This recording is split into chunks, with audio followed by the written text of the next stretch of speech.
Hey, I'm here with Anna Gifty Opoku-Agyeman. Did I pronounce that Yeah. right? So it's Agyeman. I think people like to go hard G on my name, but that's okay. Yeah, you Got got it. most of it. Anna Gifty Opoku-Agyeman. Yes. Oh, perfect. You got Second it. time's the charm. Yeah. There you go.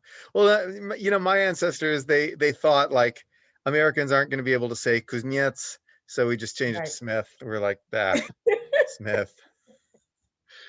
Yeah. Interestingly enough, like Opoku-Agyeman is like not my first last name. I actually have a first last name. I was named after my grandmother. So it's Amenyampong, but because people couldn't pronounce it, they were just like, just go with your dad's last name. And I said, okay.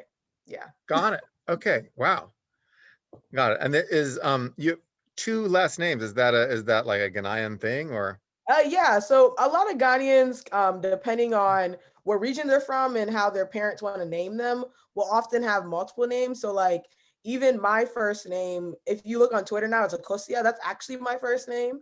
That's the name I was given at birth. But Anna Gifty is sort of my American name or my English name.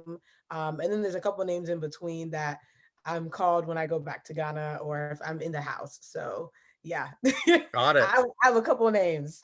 That is a lot of names. I like Yeah. it. Um, all right, so let's tell the readers slash viewers, what are you up to these days? Like, what's your life all about right Yeah. So first and foremost, hi everyone. My name is Anna. I am up to a number of different things right now. So recently I just got into Harvard Kennedy School for my PhD in public policy. I'll be sort of specializing in economics, but really thinking about these different issues at the intersection of policy and sort of looking at the societal implications of the questions that I have.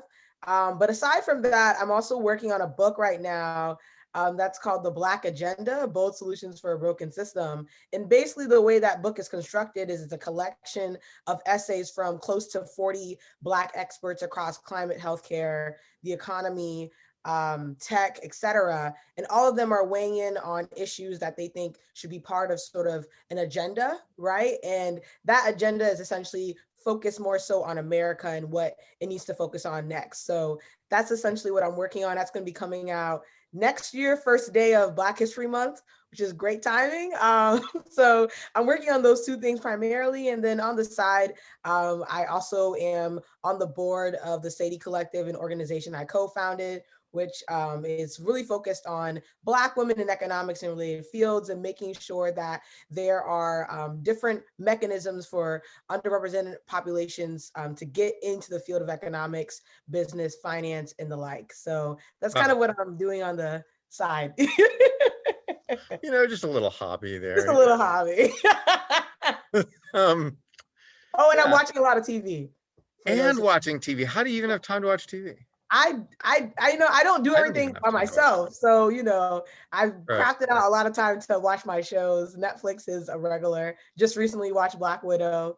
Have a lot of thoughts about it, but yeah. All right, what are your thoughts about Black Widow? I haven't seen it. So it's good. I don't know what people were saying before. Like I was saying like, oh, it's not like worth the watch. And I was like, I don't know what they watch. I thought it was good. The accents were a bit inconsistent, but that's expected. The action was on point, but like I've always say, Winter Soldier is quite literally the best MCU movie I've ever seen in my life. Just action, frame for frame, everything was packed. But Black Widow, I thought was really good. It was a really good origin story. I kind of hope they expand it, but I don't know if Scarlett Johansson is still in the MCU because I know that like Chris Evans left, etc. So I'm curious to see how they expand it. The end credit scene is actually really good. I can't say anything about it, obviously, but it ties back into what's happening now with like all the new shows that are coming out. So Got it, it's which worth I it. have not followed at all. It's um Oh no!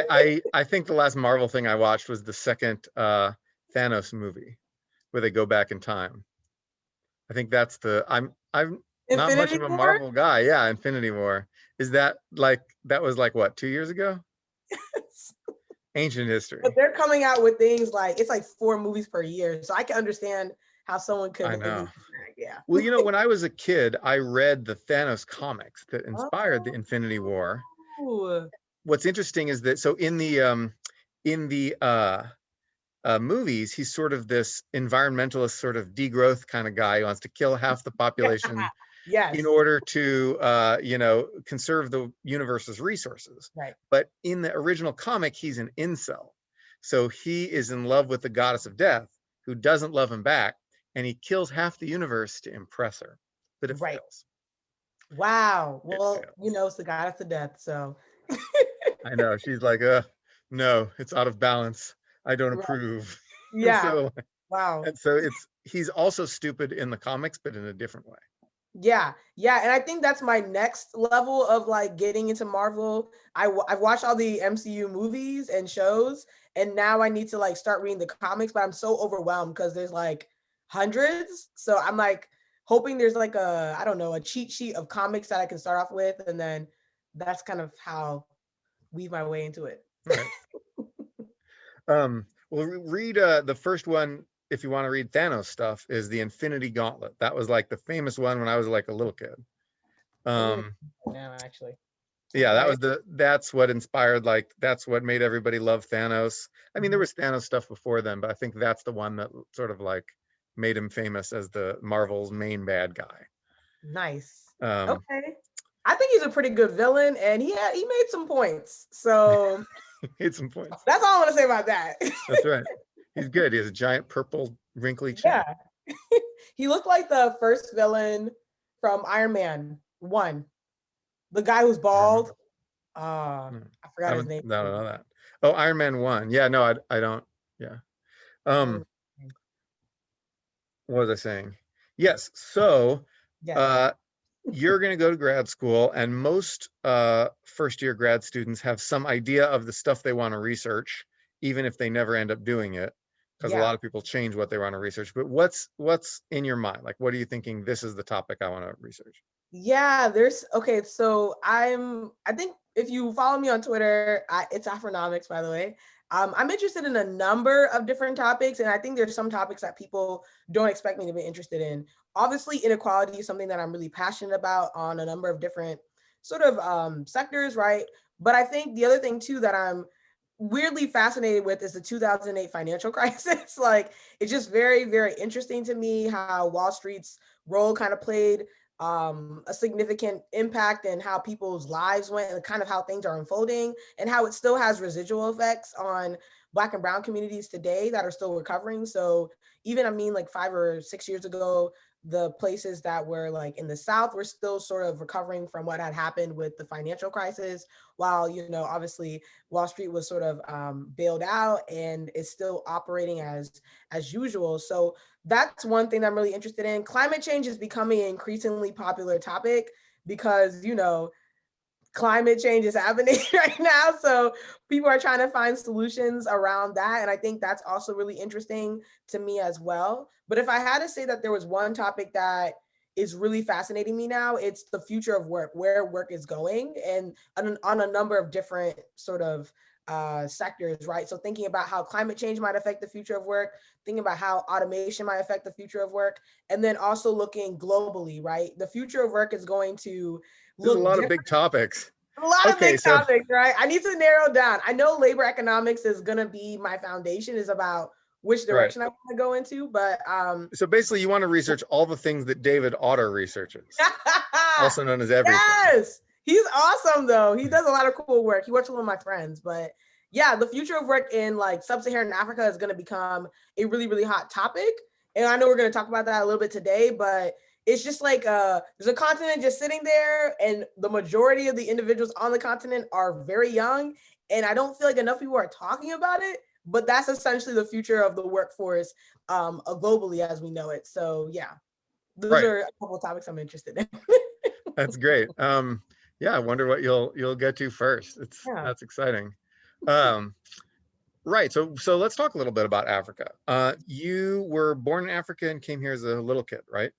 So that's a little bit of an understatement. I was born in Ghana for sure. I came here when I was 5 months, like a baby. So I'm basically first generation. Yeah. Got it. Just like me with Oklahoma. I moved Sure. from Oklahoma when I was like 6 weeks old to Texas. Yeah, exactly. So, but all I right. still feel very connected to the continent for sure, and the country. Got it. For sure. Do you go visit or? Yeah, I visited twice. Obviously, COVID has like put a wrinkle in plans. My plan was to visit last year, but yeah, every so often I visit. My mom goes there like regularly though. Yeah. Got it. And you mostly stay in Ghana, or do you like visit other countries too? Such a great question that you've asked me. I only stay in Ghana, and I only really stay in Kumasi, which is the other sort of metropolitan center within the country. And what ends up happening is that my parents basically like hold me hostage and got like in like Kumasi, and so I can't go anywhere without them, and then I end up getting sick, so then I'm really restricted. So my hope is the next time I go, I'll be able to like explore, maybe go to Togo, Benin, etc. Yeah. Oh, nice. Um, yeah, so then I've been writing a bit about, sort of the future of Africa. Yeah. The thing that really jumps out at you is just how much Africa's population is going to grow. Yeah. And fertility rates in Africa are falling at a reasonably substantial rate, just like everywhere else. But since they did later, it means that, but just because of pure population momentum, Africa is going to have a majority of the young people in the world by the end of the century. That's And exactly that right. means that, um, uh, yeah, like Africa is the future. There's just that's what's going to happen. And so the question of, but Africa is also the poorest continent in general. Mhm. Not everywhere in Africa is poor, but Right. in general, Yeah. it's sort of I guess the least industrialized continent right now. And so the question is, how can Africa sort of industrialize and reach like rich world levels of income to Mhm. accommodate this gigantic exploding population? Well, not exploding, but growing population. Um, how can that happen? And also, how can that happen while still preserving the environment? I think Mhm. that that's sort of the big question of next century. And I think everyone who's thinking in terms of like US-China conflict or whatnot, like that's going to occupy maybe the next 10 years of American minds. But like the entire latter half of this century is going to be more of this question, Got I it. think. I mean, you kind of answered the question in some ways, Okay, right? it's just Like, that's no, sorry. it's totally fine. I Yeah. think that's exactly right. This idea of Africa is the future. And, when I was in high school, which was a couple years ago, that was sort of the TED Talk theme that I was seeing over and over, right? So they had invited Dr. Ngozi Okonjo-Iweala, who is the former Minister of Finance of Nigeria, current Director General of the World Trade Organization, Hmm. Dambisa Moyo, who's a really, really well-known macroeconomist who focuses quite a bit on how aid affects the continent, et cetera. And so it's funny that you say this. I feel like I don't know how my trajectory is going to go, but I wouldn't be surprised if I end up focusing on that very question that you've just asked, right? Because I think that is really what you're talking about, going to occupy most of the next recent, century, right? Like thinking about how are we going to harness Africa's budding workforce to ensure that the global economy is better off. And if you're thinking about it currently, as you just said, it's resource depleted, and the resources are depleting because of the presence of China, and also thinking about how certain African leaders on the continent are trying to just make a buck, right? So they're not really thinking about the long-term impact of, okay, if we let this gold leave or if we let these minerals leave, how then do we leverage that in the global economy? How do we make sure that we can kind of hedge against that with respect to our GDP, et cetera? So all of these different components. Then on top of that, you have this high youth unemployment rate that's happening basically across sub-Saharan Africa. And then there's just, all of these compounding problems. That being said, I do have a lot of hope for the continent. There's a lot of potential on the continent. And I think the question now becomes, how do you create systems that tap into that potential and that harness that potential to better those countries respectively, excuse me. And so, one thing that I like to always plug is there's different institutions on the continent now that are kind of already doing that. So there's a school in Ghana called Ashesi University. It was founded by somebody who was working at Microsoft during the internet boom. So he made a ton of money. His name is Patrick Awa. And what he's now done is basically created a university that's building the next generation of business leaders and engineering leaders on the continent. Another similar sort of mechanism and institution that exists on the continent is the African Leadership Academy. That's based all around the continent, but it's actually based out of South Africa. Hmm. Also founded by another Ghanaian. Shout out to Ghana. You know, Ghana's out here doing it, right? And the whole point of its model is just to get young leaders who are African to go back in their communities and, you know, basically become entrepreneurs, innovators, et cetera, and funding them throughout that. So I think there's means of getting capital to the continent to fund the next generation to do what needs to be done. But the question of how do you make that environmentally friendly? How do we leapfrog the industrial revolution to ensure that we're not harming the planet while we are trying to get to a better place in our economy? All of those questions are really relevant. And I'm glad you're thinking about them. Also, your articles are dope. So I just Well, want to thank say you. that. I really appreciate that. Um, yeah. So have you, did you read this book, The Next Factor of the World by Irene Yonson? No, but I can. You What is should. it? That's a really interesting book. It's not economics necessarily. She's just a consultant. Mhm. I should say just. I just insulted all the consultants in the audience. She's a consultant, and she goes around looking at sort of uh, Chinese-owned factories in Mhm. Africa. And so she's been looking at, so basically, Chinese labor costs went way up. And so a bunch of Chinese factory entrepreneurs, also the corruption got cracked down on, et cetera, et cetera. So there were all these reasons for all these small factory people to leave China. Also, the government started moving into everything. And so Mhm. all these small factory, manufacturing entrepreneurs from China, which is big. I mean, China has, hundreds of millions of more people right now than the entire continent of Africa right Right. now. And so Right. China is just enormous. And Mhm. so, all these Chinese entrepreneurs started going over to Africa and kind of establishing factories. And then when there wasn't sort of the infrastructure around there to support those factories, they started kind of partnering with local leaders to kind of Yep. try to build it. Mhm. So they'd establish like a school near the factory to train people. They'd establish like power stuff to run it. And of course, these factories are going to pollute because those entrepreneurs are used to just anything goes in China. Exactly right. Before the environmental cleanup, Mhm. they could really do what they wanted in terms of dumping stuff into rivers. So that's not good. Obviously there's lots of problems with this. Um, Yes. but it's really interesting the way, anyway, that's a book that I like. Yeah. I don't know if that's like the whole story. I don't think that's the whole story, but it's an interesting trend. And it sort of fits with this flying geese idea of development, Mhm. which is basically that there's a whole bunch of manufacturing people just looking for cheap labor all over the world. Where can we build stuff cheaply? Usually, it starts with like clothing and furniture and toys, and then it moves into like electronics and cars and stuff. And so, these flying geese just sort of flock. They're like, where's the next place? Bangladesh. Let's all go to Bangladesh. And so then they all go to Bangladesh, and Yeah. then eventually, um, everywhere in the world will get this. But I think the argument is sort of that Africa is next, and that in the line for where the geese go. That's exactly right. And I think, to kind of bring it home, when I last visited Ghana, we were around the market. I'm not entirely sure where we were exactly. I think it was in Kumasi. It might have been Accra.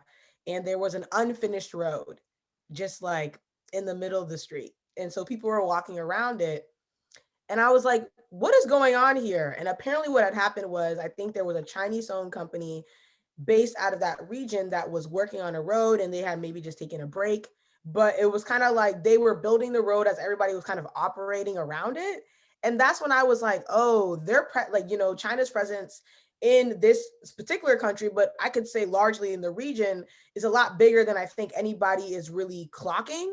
And so the question then becomes, okay, if everybody's going to start flocking to the continent to, produce things cheaply, then how do we make sure that people don't get into a place where they can be exploited, and that their skills can actually be leveraged, not just to better those companies, but also to better the country that they reside in, the communities that they reside in. So yeah, it's a complicated question with a complicated answer. That's very cool. Yeah, Yeah, no, I mean, there are no simple answers here, I think, actually, to these yeah, kind of issues. yeah, for sure. Uh, Another question is technology. So I'm kind of optimistic.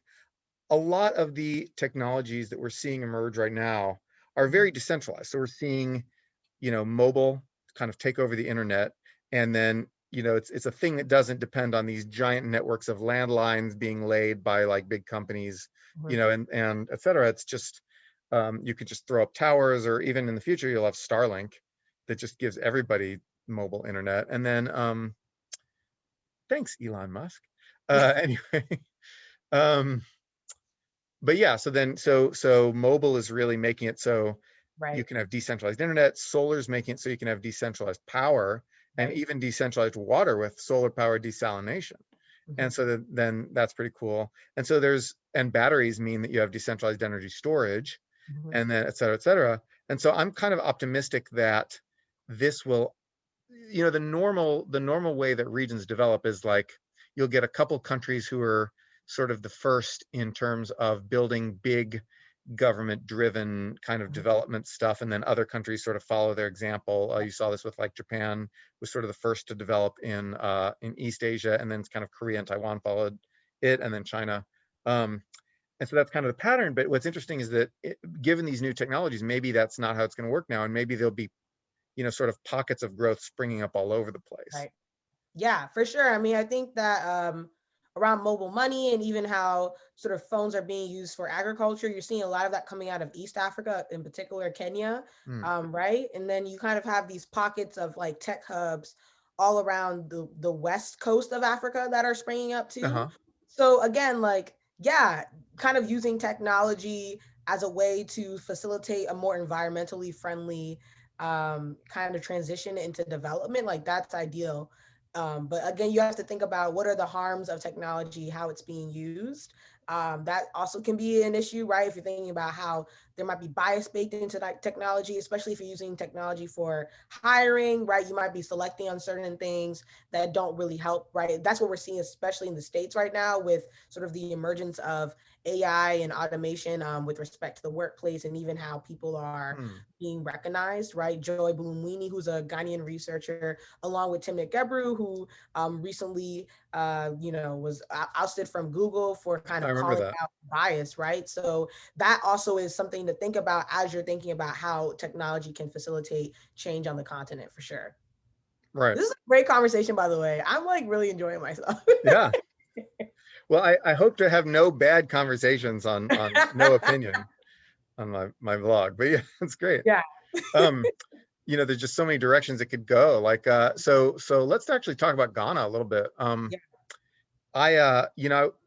In terms of, which countries develop first, it may be that countries are not the most relevant unit anymore, and maybe it's cities now. Some people argue that, but Mhm. if it is countries, I mean, lots of important policy still gets done at the country level. Right. Countries are still super important. Yeah. Um, and so I was just looking at, indicators of development and stuff, and Ghana's really well out in front of the other countries in West Africa, really anywhere. I mean, a lot of people were thinking, Ethiopia, then it sort of descended into a big civil That's war. exactly right. Yep. But Ghana sort of has never had a civil war to my knowledge. Right.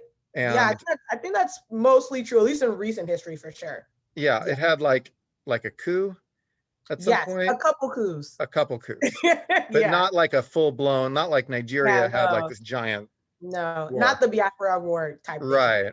for And sure. then, yes, Ghana's always been like pretty stable.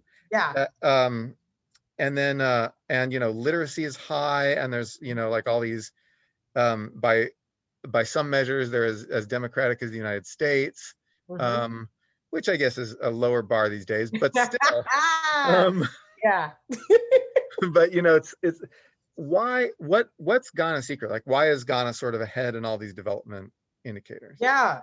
I think this is a really good question, and I'm a little biased. Well, not necessarily a little biased, but I'm young. So probably the best person to ask would be my dad, right? Who would like lived through this. He was Right. like literally born the year of independence, as was my mom.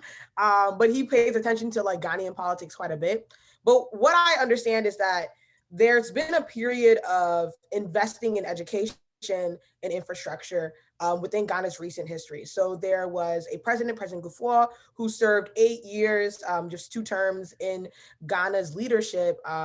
And he brought about a lot of different reforms and policies that prioritize getting young people skilled up, as well as, thinking about how do we build infrastructure that lasts. So for example, there's a highway, like a really nice highway in Ghana now, and that was actually proposed and eventually built and completed by Kufuor's administration. I think it was continued by Atta Mills, I'm not entirely sure. But the idea here is that I think Ghana is, well, first of all, Ghanaians are very peaceful people. We don't like conflict. So I think that aside, there's just been a lot of investment in education and prioritizing education. I also think that in general, if you think about the majority of Ghanaians, where they're coming from in terms of their ethnic group, a lot of them are Ashantis, and the Ashantis have a really rich history of investing in young people, investing in women, etc. And so if you kind of look back at just the roots of where things came from, it's not too surprising that Ghana is sort of a more stable country in the region, and it's a country in the region that's housing a lot of tech hubs, a lot of education hubs, etc., just based off of where we started. Cool. Yeah, I have not been say more, maybe like a year. Right. I have not been to Africa at all. I've traveled very little in life. I lived overseas, but I just haven't traveled very much. And I did have a habit of going to, my new thing was going to one new country per year, and then COVID hit. And no. Yes, I mean, I hate that for you. Like I had been to like Turkey, nice. Norway, yeah, and so that I was going to like one new country a year, and then COVID. And then, but Ghana is definitely very high on my list. Yes. It's like, definitely like top 3 of places to go. I can't wait to go. Yes. And then, yeah, I mean, like Taiwan is another in the top 3 because I want to see it while it's still around. Wow, that's real. That's got really dark. Yeah, that's true. I also want to go to like Singapore, but I think that's like solely based off of Crazy Rich Asians. I just like want to be in one of those really nice hotels.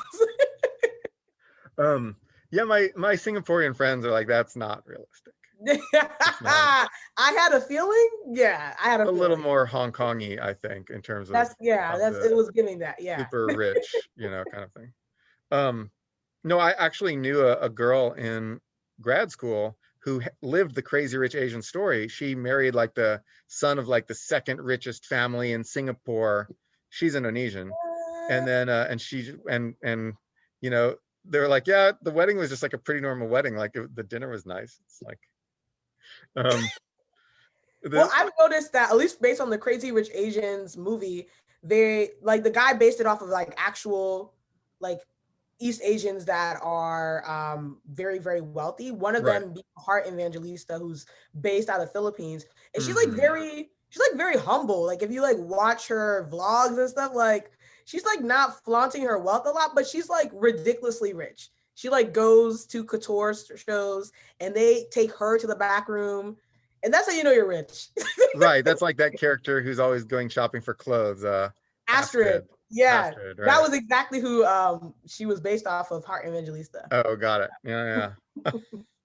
I enjoyed that book, surprisingly much. Yeah, I like the movie, cute. But yeah. It was a little messy, but I was like, oh yeah, I can get into it. Yeah. Yeah, but I wish they just had more economics, because the main character is an econ prof, and like you don't really see her, like she should have been just like using like game theory to analyze some of this stuff. Like, oh, game theory, cards, that's it. I think they just wanted to have her have like a very nerdy job. Yeah, like this is what a nerd would do. Economists are cool. You and I know that. They're cool. Pretty cool. They're a little more. I feel like economists are a little different than your average nerd. Economists take themselves a little more seriously than like biologists. Yes, for sure. 1,000%. Just like look on Econ Twitter. Yeah. That kind of evidence. Econ Twitter is fun. Today I wrote this post about antitrust, and then how economists are writing all these papers about how monopolies are bad, and then it got like some industrial organization economists. They get paid a lot to consult for big companies who Right. want to do mergers. So they jumped in. They're like, no, economists are not doing this. And then the economists who are doing it, they were like, yeah. And then, it got, and then some like lefties got in there, and it was just a This was all happening in big your freak out. comment section? Sometimes a little bit, but Okay. then if you, Yeah, I posted screenshots of a couple of the more, interesting exchanges. got it. Um, Wow. so that's always fun. But econ is sort of a jerky profession, I think, but it's gotten less jerky in recent years. Like Yeah. there's a push to make it non-asshole. Yes. And You said so it, not me. I did say it. I said Yes. it. Econ But I also people, think, yeah. sorry, I was about to say, I also think the next generation, the generation I'm a part of, and those who are even currently in grad school, are just like really nice people. Like people are willing to help each other for the most part, and they're pretty friendly. So I don't know. My whole thing around economics is just like it's a broader field than you think. You can go in and go to graduate school in economics if you'd like, but you can kind of do whatever you want in econ. It's just about finding your community and making sure that they help you thrive wherever you decide to go. Yeah. Right. And remember, by the way, if I can give one piece of advice for grad Yes. school, it's pick a nice advisor. If you Yes. have, it doesn't matter how prestigious they are, it doesn't matter how brilliant they are, it doesn't matter whatever, how well connected they are, anything. If your advisor is a jerk, you will be miserable in grad school.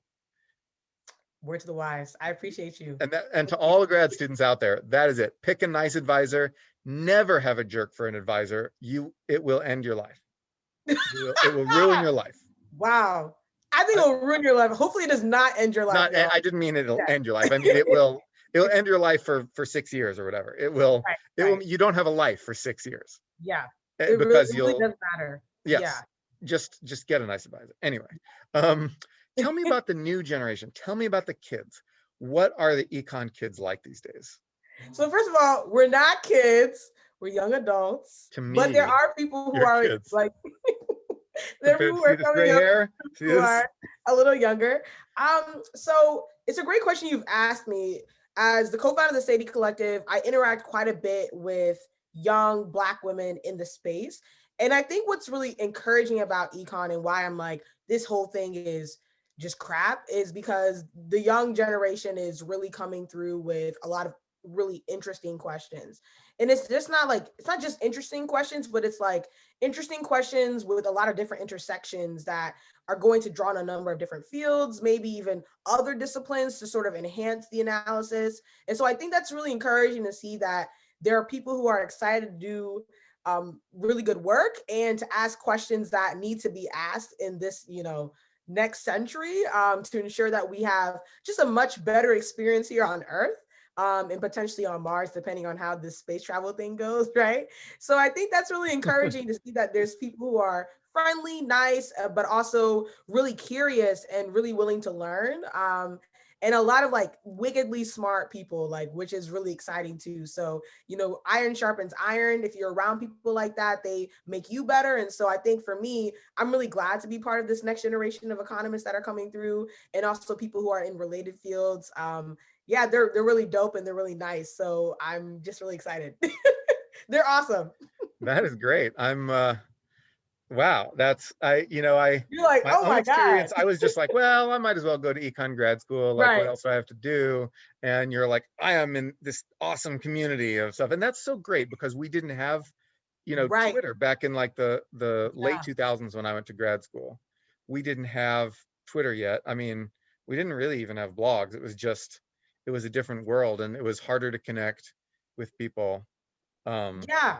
I think digital spaces have kind of democratized econ, in my opinion, right? So like what I mean by that is if I want to reach out to a really super well-known professor who's active on Twitter, all it would take would be like a DM or me just adding them and be like, hey, what do you think about this? And then obviously, like, hopefully a connection would be forged that way. So a lot of people don't know this, but a lot of the connections I have with economists these days are actually right from Twitter. So I usually got connected with them on Twitter and then we kind of extend that relationship. I even think that's how we met, honestly. So It we kind is, of it like is. exchanged on Twitter and then we met each other in real life at the conference and we kind of just kept up a really great relationship. So I think that similarly, that's kind of how other people choose to engage with econ Twitter. I know for me personally, I was asked to come back on Twitter. I was on Twitter for social purposes, and then I left. And then a really great mentor of mine, like kind of my older sis in econ, Cindy Lashwayo, who's at the IMF, was like, there's actually a lot of information that's just like going in and out of Twitter. You should really come back to the interface to at least get the information. And that's kind of what I decided to do. Yeah. So besides Twitter, are there any other platforms that you would say young economists are connecting on? Or is it just That's a Twitter? really good question. I think Discord is becoming increasingly popular. Hmm. I know there's like I forgot what the group is called, but a bunch of Washington, D.C. based RAs that connect on Discord. I do Oh, know wow. that, sorry, go ahead. No, no, I was just saying, yeah, cool. I didn't know Yeah. that. Instagram, I think, is maybe the next frontier potentially, but I'm Hmm. noticing that there's actually quite a few people who do economics around TikTok. So there's actually like an econ grad student who talks about his experiences. I think he identifies as he, but his experiences on TikTok. He's at one of the top econ programs according to like the rankings and stuff. I won't put him out there, but it's interesting. It's also really good content too. All right, let's put some people out there though on Twitter. Let's Sure. say, who are your favorite economists to follow on Twitter? And you don't have to name Okay. all of them, because you don't want to say these are my favorite, those aren't my Right. favorite. Right. Just who, off the top of your head, who are some economists that we should follow on Twitter? Okay, so there's a guy called Paul Goldsmith. Wait, I know I'm not pronouncing his name correct. Paul Goldsmith Pinkham. Paul I think Goldsmith Pinkham. yes. So he is like a metrics nerd. Like he understands metrics so intimately, and he's also really good at kind of breaking it all the way down. Oftentimes, if I have questions about metrics, I just go to him. I think Scott Cunningham also is actually a really great follow as well. He talks about a variety of different topics, not always related to economics, but with respect to like causal inference, which is something that's used widely across public health, et cetera, and a number of other fields. And then Dr. Lisa D. Cook, she hasn't been Mm, super active this summer, but you always will learn something from her feed, which I think is really great. Trevon Logan also falls in that mm, same respect. He talks quite a bit about sort of econ history. He's an economic historian. So he right, brings right. in race, he brings in the economics, and he brings that with respect to modern day events. I'm trying to think of some other people that I really like following. I would Now, follow the now council. Lisa's in the Oh, go Biden ahead. administration. Yeah. Oh, She, she was that on the Biden transition team. transition plan. Okay, Yes. so but she's Well, not. fingers crossed that she'll end up somewhere in the administration. But Got it. yeah, My impression was that's why she hasn't been around Twitter, is yeah, because I yeah. I wanted to think interview so her, but I figured she'd be too busy with Biden stuff.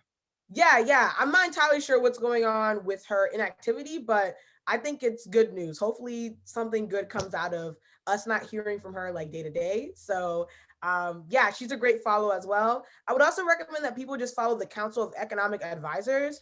So, if you're trying to understand like what's going on in the labor market or the broader economy, because the economists that are at the Council of Economic Advisors used to be on Twitter, they're using Twitter a lot now to explain stuff. So their tweets are really like comprehensive. They include graphs, etc. And then another person I would also consider y'all following is John Holbein. I don't know if I said his name correctly, but Hmm. he is, I think, kind of a gem in the rough in terms of like people don't really know about his page, but he is a really great Twitter person to follow because he posts a lot about econ papers and he's really good at like making like succinct sort of takeaways around what the paper is about and then sort of describing what's going on in a way that I think most people will understand. And then obviously Noah. Noah's a great follow. Along with Janelle Jones too, who's now at the Department of Labor and Wait, I post. don't know Janelle Jones. Wait, what? I, Oh, Janelle Jones. I knew Okay, all so the other people. Hold on. sorry, Janelle sorry. Jones. Oh, this is your list. This is, yeah, like, Nice. Okay, oh, she's at the DOL. so Janelle Jones is the Oh. first Black woman to be the chief economist at the Department of Labor. She's also the first non-PhD holder to have that position as well. She's there with her colleague Angela Hanks, who is right now, I think, chief legal counsel. There's a position there that's like legal, and she's like in that position. I mean, she must Um, be also one of the first chief economists of the Department of Labor, period, because how long have they had a I chief think they've had economist? like maybe 5 or 6, Yeah, it's like, or something like that. It's Yeah, not which an is old really position. cool. Yeah. Yeah. So she posts a lot about like what's going on in the labor market, especially at the intersections of race and gender. She Hmm. uses a lot of really great gifts so you can really understand what's going on. So I feel a lot like I learn quite a bit from her as well, with respect to a lot of different topics. All right. Well, But I just followed her, so that's good. Added one to yay, my she's a list great there. follow. Her background pick is just all Ohio, which makes me Yes. think of the astronaut saying, "Wait, it's all Ohio? Always has been." And then, Yeah, um, so these are a couple people that I think you'll definitely learn something from. They're really awesome people offline too, and yeah, they're just a really good follow. nice. Yeah, in fact, I'm soon going to do a post where I list like a lot of my favorite people to follow on Twitter, and a few will be economists. It's Yes, but all sort of all kinds of people to follow on Twitter. Twitter is it's such a stupid platform in so many ways. It's just so many people just telling lies and just screaming at each other, and like a lie will get 10,000 retweets, and then someone saying actually this isn't true will get 12 retweets. right. And it's just so Definitely. frustrating, and everyone's always just like, you're an idiot. And that's just like people's standard way of talking. And then like, this person gets paid to write, imagine thinking this.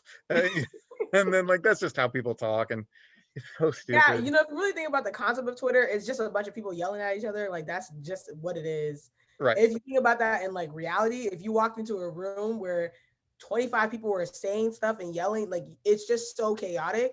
Yeah. So it's really important to kind of cultivate a community on Twitter. Econ Twitter is a really good hashtag to follow, by the way, if you're trying to just follow up on like economics news, Mm. etc. Like just a lot of people are having really good conversation on that hashtag too. Which hashtag? The econ Twitter hashtag? On Twitter, yeah, Yeah, hashtag econ Twitter. yeah. I would also note that there is a Substack blog now called Best of Econ Twitter. Oh, It's I a saw free that. newsletter. It is great. If you just want to see Oh, what happened this week and keep up with everything, you don't have to like be watching every day like a hawk. You can just look at Best of Econ Twitter if you want some yeah, summaries. yeah, And nice. yeah, it's been really great, and it's changed the field. And not everyone is happy about that, but I'm happy about it. Yeah, yeah. Not everyone's happy about that, right? But I Yeah. think that change is good. Things need to evolve to improve, and so that's kind of where we're at now. We're involving the digital space and how we, conduct discourse, and that's really exciting. Right. All right. Well, let's talk about another country I'm kind of invested in, which is America. Um, Yeah, all right. So what what do you think are sort of the if you were in charge of kind of policy prioritization, which yeah, I'm sure you will be someday, but let's not get ahead of ourselves.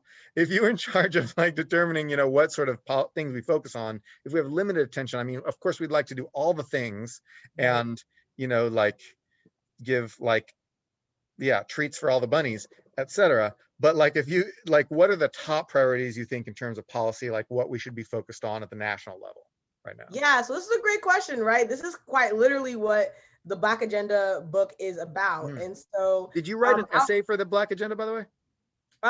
did I write an essay for the Black You Agenda? said it's 40 essays. Sorry to Yeah. interrupt, but you said it's 40 essays. Is one of those yours? No, I am merely your student guide throughout the Got book. Yes. I don't take any position in the book. it. So Got it. that being said, the issues that we highlight in the book are obviously climate. Climate is like, I think, top priority. And then you think about healthcare, technology, education, etc.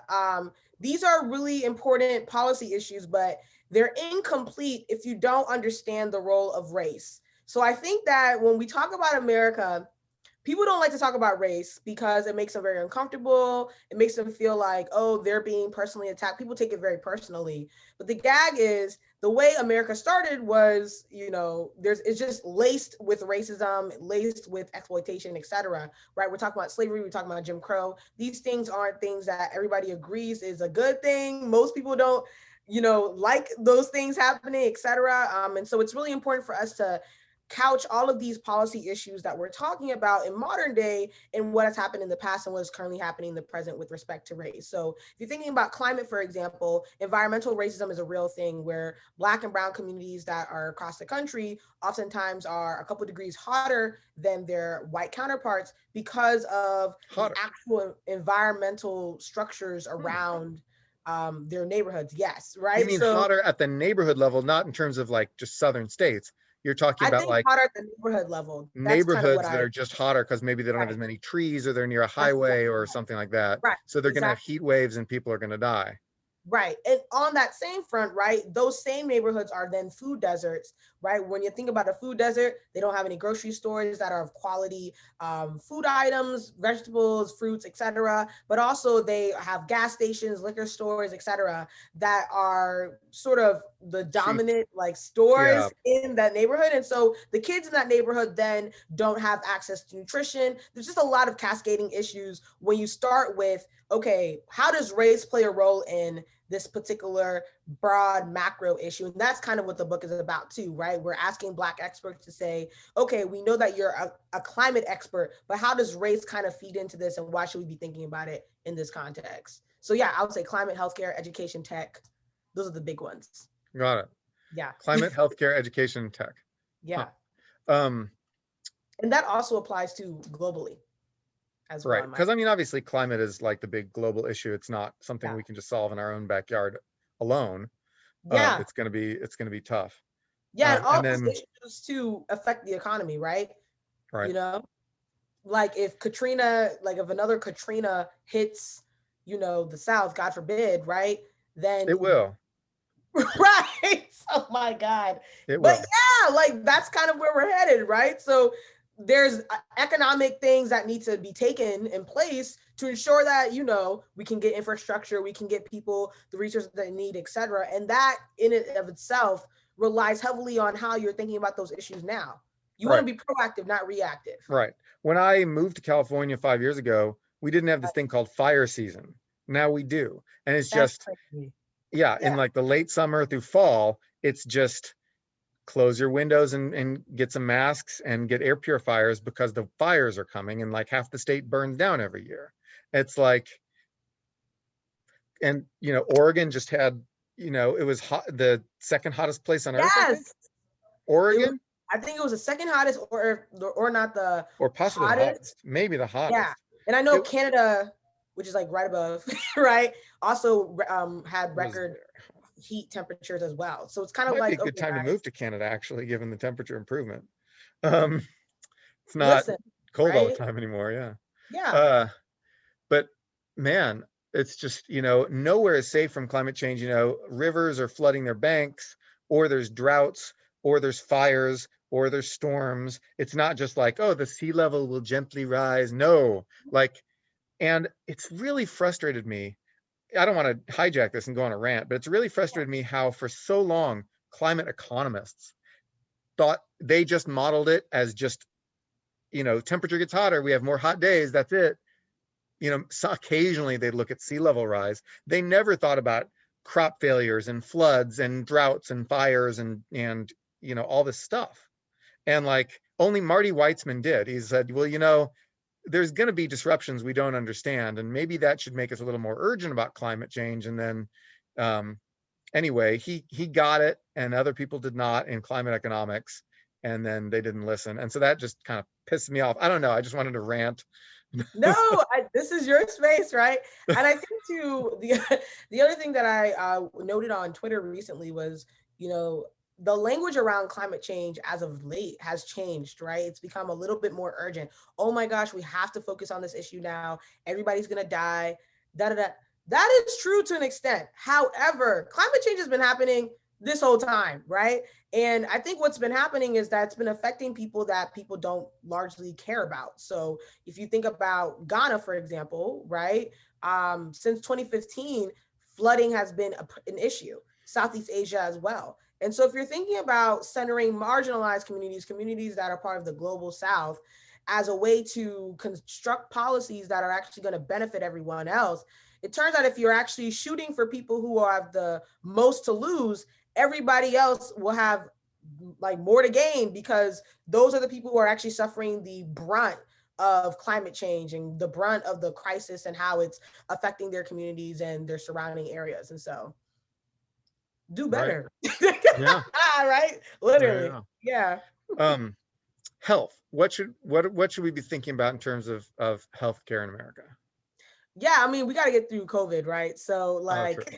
like, first and foremost, and I think what I like to say to people is, listen to Black folks. Like, I think, I always say this about everything, but with respect to health, especially, like, Black folks have been talking a lot about sort of the unequal access to vaccines, how that's going to impact, potential COVID rates in the future. And also thinking about how, again, like different, like what we're seeing now is there's like political lines that are impacting how people sort of view COVID-19 and view sort of whether or not this is an actual crisis, right? So there was literally an interview today on, I think it was on CBS Morning, Mm, and somebody was like in the ICU, wires, and the person was like, I guess the reporter was like, would you go through this again if it meant not taking the vaccine? He was like, absolutely. What? Like, come on, right? And I think that, some of us can look at that and be like, oh, that's ridiculous. Like, that's crazy. But I think that also emphasizes the importance of public health. You absolutely need to have educational campaigns that make people feel like this vaccine wasn't rushed, right? A lot of times I hear from people like, oh, this vaccine was rushed, etc. And I actually know Dr. Kismika Corbett. She went to my alma mater. And one thing that she told me was that, she's been working on this research with her colleagues for years. It's just that they had all the tools available to them and all the resources were directed to them that allowed them to really kind of channel their energy towards this very specific vaccine. But all of the context, your background, your literature review, all of the methods that takes to create a vaccine like this, like that all existed prior to right. March 2020. And I think that is the kind of belief that people have, like, oh, this was rushed. How safe is this? How do I know that they're not like doing something to me? And it kind of speaks a little bit broader to what's going on with the medical system in general. People don't have trust in the healthcare system to actually take care of them. And that's something that I think, Black experts in health have a really deep understanding of. And I would say also marginalized voices in health as well. And so it's really important for people to amplify those voices and make sure that public health resources are getting to those communities. Right. Like I said, like a million words. Yes, that's good. A million All words is that's good. The more the better. Because that's what right. this is really about. So, all right, one more question, one more important Yes. question. So, I called the young generation of entering grad students the kids, but to the true kids, to the people who are looking to major in econ in Yeah. college, Yeah. what's your advice to those kids?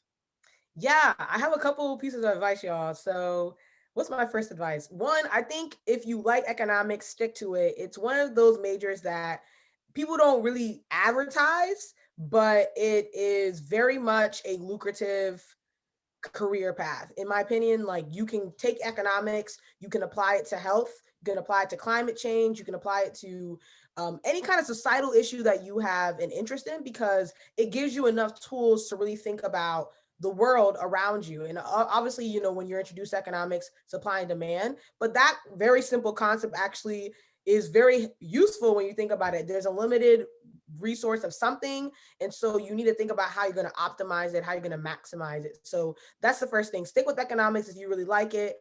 If you don't know if you like it, I would say give it a try. Maybe try to find out what economists do. And then the other thing that I would say too is that there are a lot of different communities out there that kind of broaden your perspective of economists and what economics does. So there's different conferences that happen in DC. There's econ Twitter, right? So for me, I thought that the only way an economist could exist is in the academic sense. And then I joined econ Twitter and I was like, oh, like that person's an economist, but they work in like the government. That person's an economist and they work in LinkedIn.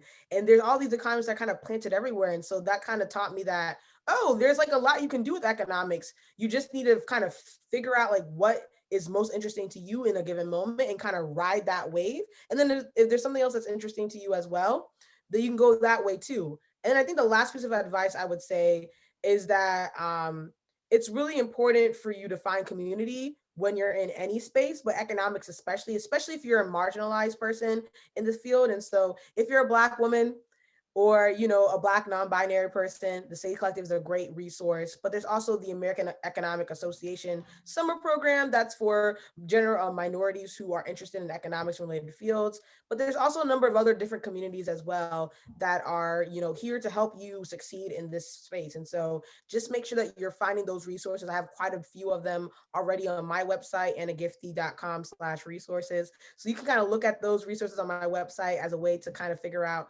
what makes sense for your next step. So yeah, that's kind of some advice I have. That's awesome. Thanks. Well, this has been an awesome interview, and Thank you. Likewise. I hope we can do more, you know, Yeah. like maybe you can come back and we can do like a panel of people. That might be cool. Yes. I So love that. And we still need to write our joint op-ed about Ghana at some point. that is right. That is Yeah, right. We we'll talk definitely do. about that. I need to read more. I need to read more Me about Ghana's too. economy. Yeah, yeah. All right. Well, you gave me some ideas too during this interview, so I'm really excited about that. Thank you Awesome. again for having me on. I'm so Absolutely. Thanks for coming. All right. Hope you Thank enjoyed it, you. folks.